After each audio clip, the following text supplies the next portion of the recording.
She laughed, loud, shrill, ugly. The kind of laugh people use when they're not just mocking, they're enjoying it. That's not even a real project, my sister sneered. He's just a kid. He'll get over it. My 12-year-old son sat frozen, clutching the handmade model of a solar-powered car he'd built with his own 2 hands. Glue still drying. Will's still a little loose. He'd brought it to dinner hoping to show his grandparents, hoping they'd be proud. But instead, he got humiliated by his own aunt. In front of everyone, laughter rippled. My brother snorted into his wine. My father smiled like it was a harmless joke. And my son, my sweet, brilliant boy, stood up. His voice didn't shake. His eyes didn't water. He just said one thing. I'll never forget this. The table went dead silent. You could hear the knives resting on porcelain, the awkward cough from my mother, and my sister's eyes widened like she suddenly remembered he wasn't just a kid. He was my kid. My name is Danielle, and from wherever you're watching this, stay with me. Because have you ever watched your child break in real time and realized that the ones who shattered him shared your blood? I wrapped my arm around his shoulder, took his car model gently from the table, and we walked out without another word. No drama, no yelling, just silence that echoed louder than any scream. That night, I tucked him into bed. He didn't cry, didn't speak. He just stared at the ceiling, whispering, I worked so hard. And I knew this wasn't about a science project. This was about respect, Dignity. family, and how mine had none. I made one decision before the sun rose. They would feel this. Not just my sister. All of them. Because if they thought this was going to be forgotten like another dinner party faux pas, they didn't know what I was capable of. The next morning, the first domino fell. And by the time the last one dropped, my parents' perfect little world crumbled like ash in the wind. By morning, I was already logged into the system. The family trust, the estate allocations, the business accounts they forgot I managed behind the scenes because I never asked for praise, just kept the wheels turning. Until now. Within 2 hours, I froze 3 joint accounts. Another hour later, I revoked shared access to the beach house deed they all used but never paid for. By noon, I'd filed a motion to dissolve the sibling business LLC that ran under my credentials. See, while they laughed at my son for being a kid with dreams, they forgot his mother was the architect of the life they were standing on. And I was done holding it up. At 2:34 p.m., my sister texted, Hey, what's going on with the company account? My card just declined at Saks. I didn't respond. At 2:57 p.m., my father called. Straight to voicemail. By 3:11 p.m., a group thread started. Dad. Danielle, please call me. Your sister's upset. Sister.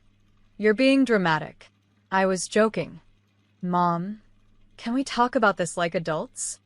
I put the phone down and walked into my son's room. He was tinkering with wires and batteries, trying to rebuild the car she'd broken.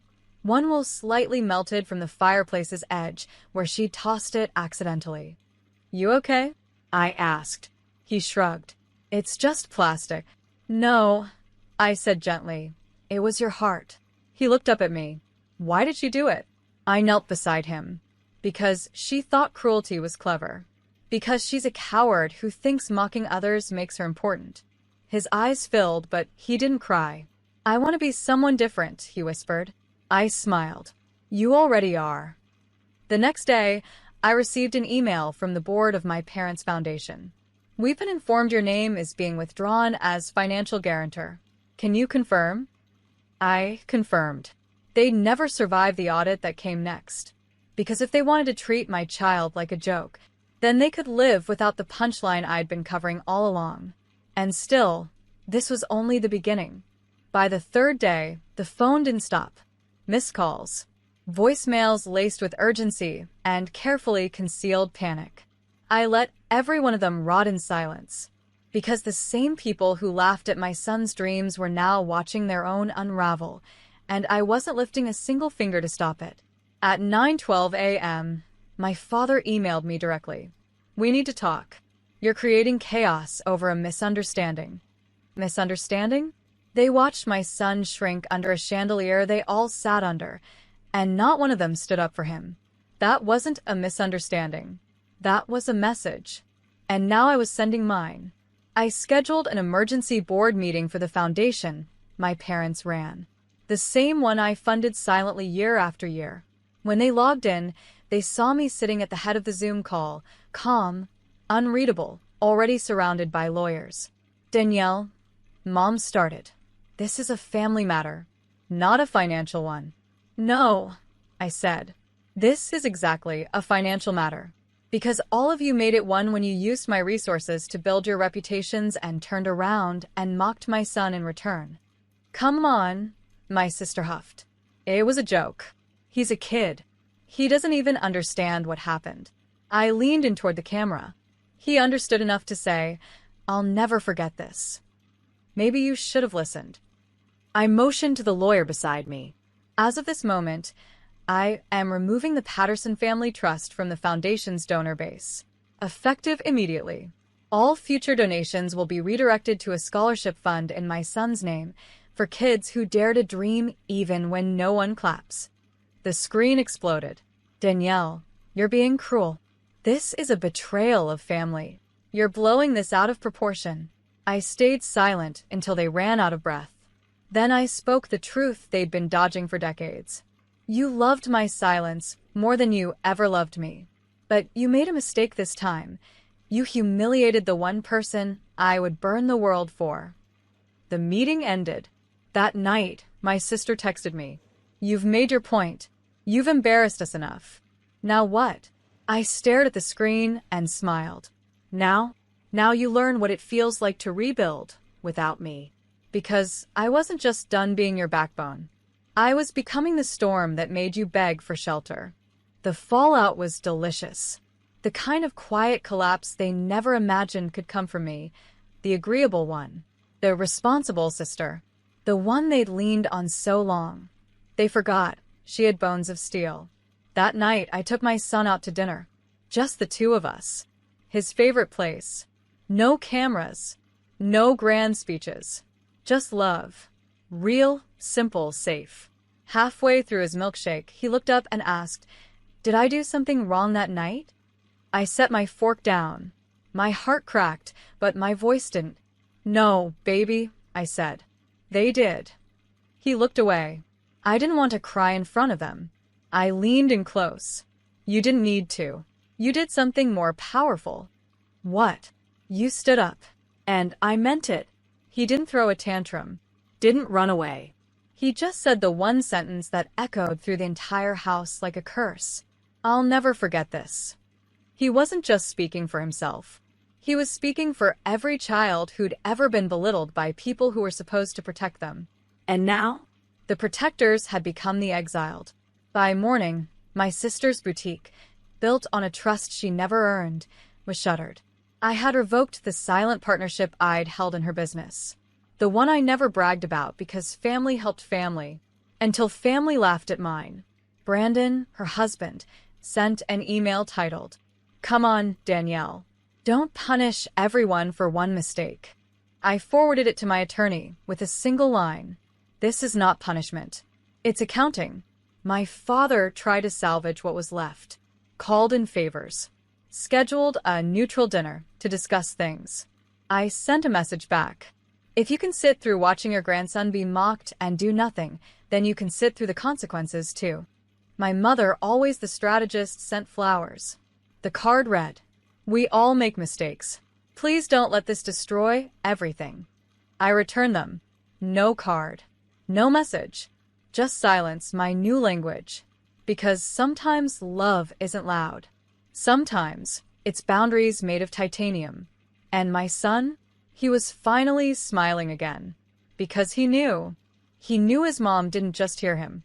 She moved mountains for him. And I wasn't finished. The newspapers picked it up first. Small column. Local business section. Family Foundation faces major donor exit. Sources say internal rift caused collapse. They didn't name me. They didn't have to. My parents knew. My sister knew. Everyone in their world now knew. Their empire wasn't built on legacy. It was built on me. And I had quietly, precisely, walked away with every single brick I laid. I was making breakfast when my phone buzzed. A message from my father. I know we've been silent too long. We're ready to talk. Man to woman. Not father to daughter. Not, I'm sorry, just a power play cloaked in peace. I showed the text to Aaron, my husband. He didn't say anything, just raised an eyebrow and kept flipping pancakes. That was enough. Later that day, my lawyer confirmed the final paperwork had cleared. I was no longer tied to the family trust, the LLCs, or any shared property. Not legally, not financially, not spiritually. Free. That afternoon, I walked into my home office, walls lined with photos of my son, awards, newspaper clippings of charities I built with my own hands, and opened a folder I'd been building for weeks. The name on the cover? Project Orion, a scholarship fund dedicated to kids like mine. Kids with big dreams and small voices. Kids who deserve yes where they've always heard not yet. I funded it with the exact amount I pulled from my family foundation. To the dollar. Every cent they used to prop themselves up now belonged to children who deserved it. And my son? He'd be the first face on the website, holding the solar-powered car we rebuilt together. The same one they laughed at. The same one now featured in a science magazine for middle school innovators. When I showed him the site, his eyes lit up. "This is for me?" he asked. "For you," I said. "And every kid they ever ignored." He hugged me so tight, I could barely breathe. "You didn't just get revenge," he whispered. "You made it matter." And he was right. This wasn't just about teaching my family a lesson. This was about rewriting what family should mean. The invitations came a week later. Glossy envelopes. Gold embossed. Expensive as guilt. Join us for the Patterson Family Gala, a night of unity and giving. Unity? They were desperate. The annual gala was their pride, their pageant, their chance to show the world how generous they were, with money that never belonged to them. But this year, the guest list had holes. The venue had changed. The sponsors were pulling out, quietly, carefully, because I had always been the bridge they walked across to respectability. And now that bridge had burned. My mother called that night. Not to apologize. To perform. "Danielle," she began, "I know you've made your point. And we're trying to reflect." "Reflect," I said. "Or repair the PR damage?" She sighed. "Your sister didn't mean it. And your father, he's never been good with emotions. We're old, Danielle. We're trying to keep the family from falling apart." I smiled coldly. "It already has. I'm just choosing not to live in the rubble." A pause. "Then, will you come? To the gala?" I almost laughed. "You want me to walk into a room you built on the back of my silence and pretend we're whole?" "We just need your presence," she said softly, "to remind people we're still us." There it was. They didn't miss me. They missed the image of me. The reliable daughter. The silent donor. The spine of the lie. I hung up, and for the first time in years, I didn't feel guilty about it. Instead, I sent out invitations of my own. Not for a gala. For a launch. Orion Rising, a night for young inventors. Hosted the same evening. Same city. But my room was filled with real stories. Real kids. Real joy. No donors in tuxedos faking compassion. Just children holding up the dreams they built with bare hands. And right in the center, my son. Smiling. Radiant. Unbreakable. That night, while my family's world wilted under cheap chandeliers and forced applause, mine was blooming. And the best part? Every sponsor who skipped their gala showed up at mine. The headlines the next morning told two stories. Patterson Gala sees lowest turnout in decade. Orion Rising, the future of innovation starts here. Side by side. Legacy versus rebirth. Facade versus fire. Their names shrinking while mine expanded, rooted in something real this time. My phone buzzed nonstop. Journalists. Local influencers. Educators asking to partner. Even old friends I hadn't heard from in years, suddenly remembering my number. But the one call I answered came from a blocked ID. I knew it was her before I said a word.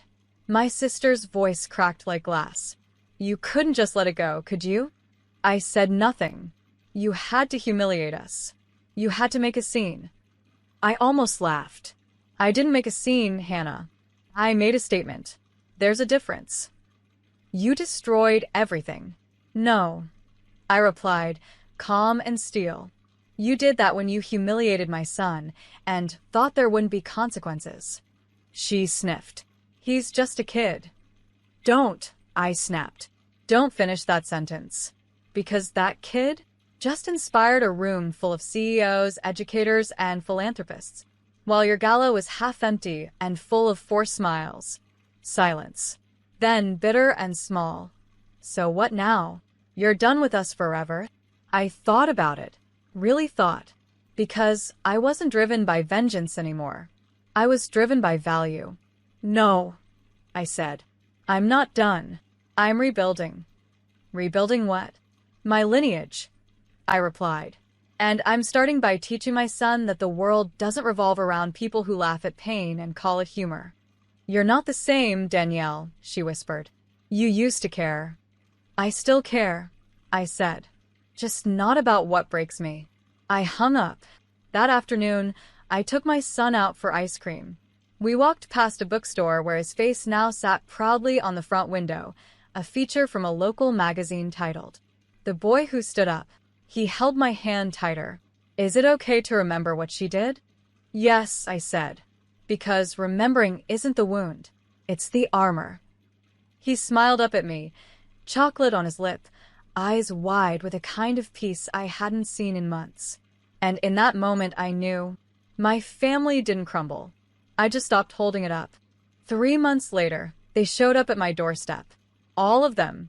My father in a suit that hung looser than I remembered. My mother clutching her handbag like a shield. And Hannah, makeup free, eyes swollen, shoulders hunched, not like someone ashamed, like someone finally humbled. I didn't speak.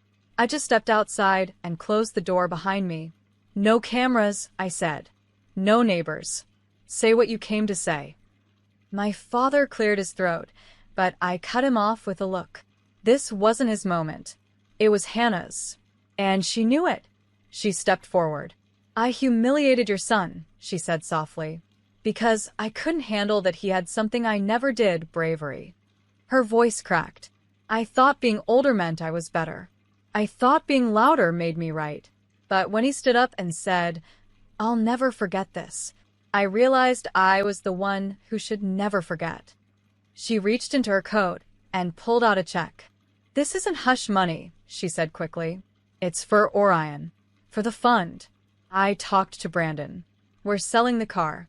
Downsizing. We want to do something real. I took the check. Not because I needed the money. Because I needed the moment. My mother stepped forward next, voice trembling. I'm sorry, Danielle. I see it now. The years we leaned on your strength like it was infinite. The way we dismissed your son, it wasn't just a joke. It was a betrayal. She reached for my hand. I didn't flinch, but I didn't hold it either. I don't hate you, I said. I just stopped making space for the version of you that hurt us. Dad finally spoke. We'd like to come to the next Orion event, if that's allowed. I stared at him. At the back, I said. You can sit at the back and listen. They all nodded. No protest. No excuses. Just acceptance. And that was enough for now. Later that night, my son stood on a school auditorium stage, holding a microphone in one hand and the rebuilt car in the other. Someone once told me, he said, that pain doesn't make you weak, but standing up in pain, that makes you unforgettable. The room rose to its feet. Applause thundered, and in the very back row, my family stood too, silent, reverent, finally small. Not because they were less, but because I had grown, and I wasn't shrinking again for anyone.